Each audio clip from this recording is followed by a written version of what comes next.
So today I'm going to show you how to use these Clover Pom Pom makers. They are the easiest way there is to make pom poms. I've got a large one and a medium-sized one. They come in 4 sizes that I'm aware of.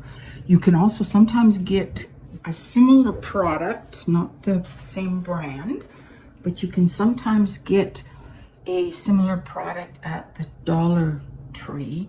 I actually have 2 small pom pom makers that I did get at the Dollar Tree.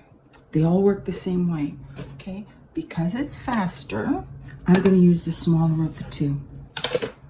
Besides your pom pom maker, you're going to need some scissors, some wool, and some dental floss, okay?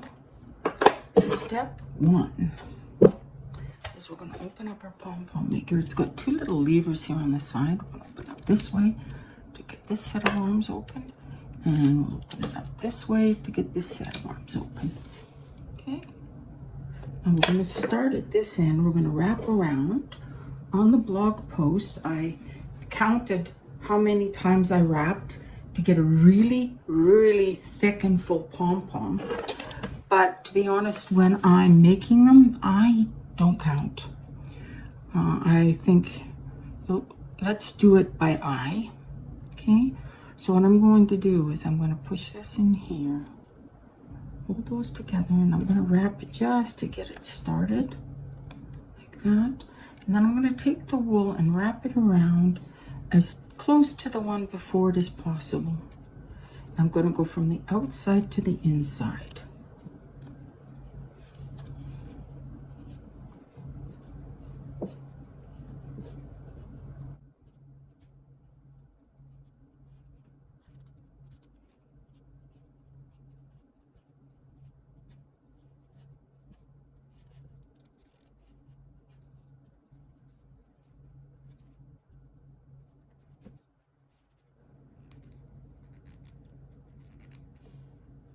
Now, the more wraps you get on your pom-pom, the thicker and fuller it will be, right?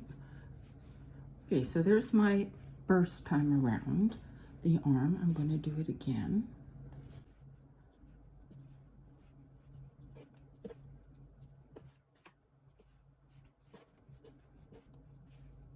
I'm going to speed up the video here. I do this a total of 4 times.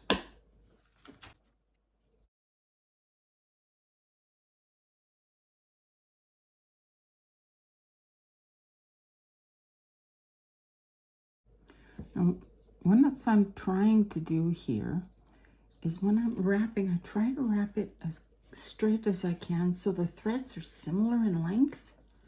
If I were to take one and say put it like that to exaggerate it a little bit, the string would be longer. And I don't want that. I want it to be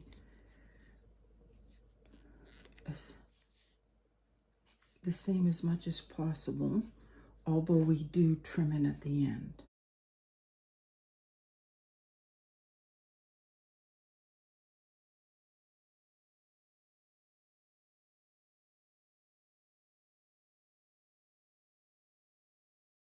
Okay, so this is what I look for.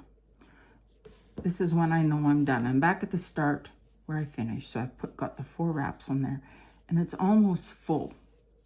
See that here? If I put too much more, it would start to fall off. I don't want it to do that. So I got about as much on there as I can get and keeping it neat and tidy, okay? So now what I'm going to do is I'm going to close this arm. And the reason I wanted it this arm is now I can just take and flip it over here. The wool on this side. And I'll start wrapping over here from the inside to the outside. There's a little bit of wool in here. Later on, I'll trim that off. Okay? So now we're going to do exactly the same thing working on the other arm.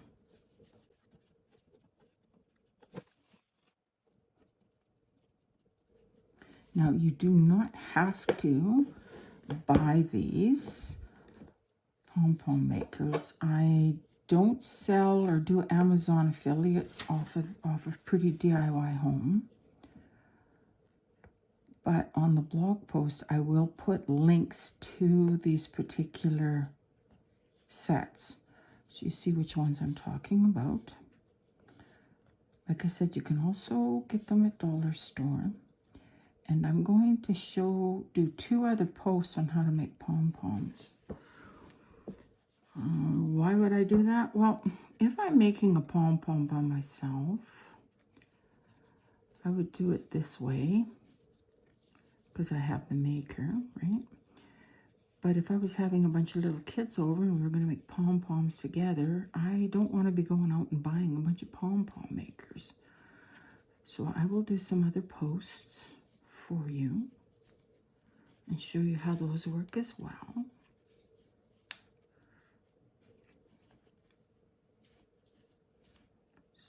So there's our second wrap. Let's do the third wrap here.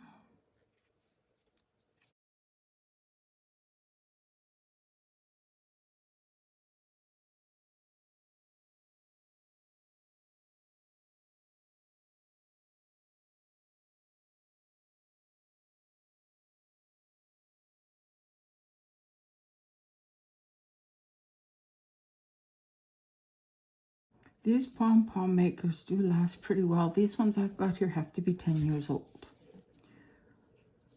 Like, obviously, I don't make pom-poms every week or anything like that, but if I'm crocheting a hat or something, or making a blanket and I wanted pom-poms on the end, I have a maker for it. So these ones are about 10 years old, and there's nothing wrong with them, and they haven't changed them at all. Okay, so now we got the second part wrapped. We're going to take and close the arm, cut this off. Now the cool part about these is it holds your wool together, and they're not going to slide apart while you cut them. So what I want to do now is right in here, there's a little slot here. See right there? I'll take my scissors.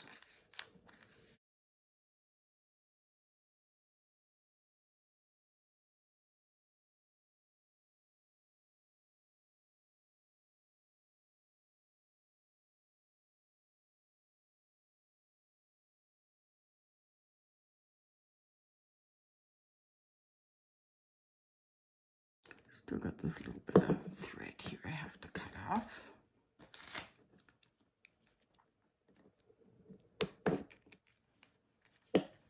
Yeah. Now, most tutorials will tell you to grab a piece of wool to tie yours up. I disagree with that. Over the years, I have found that when I grab wool and I pull on it, especially tight enough for pom-poms, the wool will break and I end up with a mess. So what I'm going to do is I took about a foot of just plain old dental floss. Dollar store floss is fine. And on the side of your pom-pom maker, you'll see this little groove in here. I'm going to feed this down in between it on this side. Flip it over, feed it up on this side, and then tie a knot. So let me wrap this loop around here. And I can pull this in. Now that I can get good and tight. See how tight that is? And it's going to bite into the wool. And you're much less likely to have them shedding everywhere. So there, I'm going to tie it there. And for good measure, I'll wrap it around on this side again. That, and last one.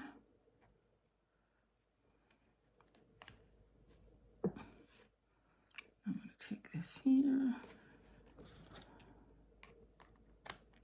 Okay.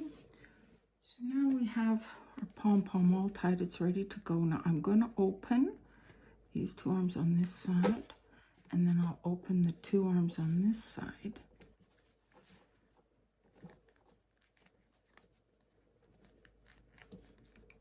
Okay, the pom-pom's in the middle, but that's where I showed you how it came in 2 parts. So you pull it apart like that, releases your pom-pom, you can put it back together, close it up.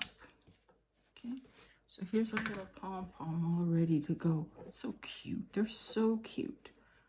You see how fluffy and uniform that is? There's just a couple of little spots. I might give it a haircut, like this one here. That's probably from one of my transfers from one arm to the other. For the most part, it looks pretty even because we were careful with how we went ahead and chopped it up. Now, if you were to pull on one of these, they will pop out, but they're not going to pop out easily. See that? Hope you can see that. See? They're not going to pop out real easy on you. Okay. Anyway, that's making a pom-pom with the pom-pom makers.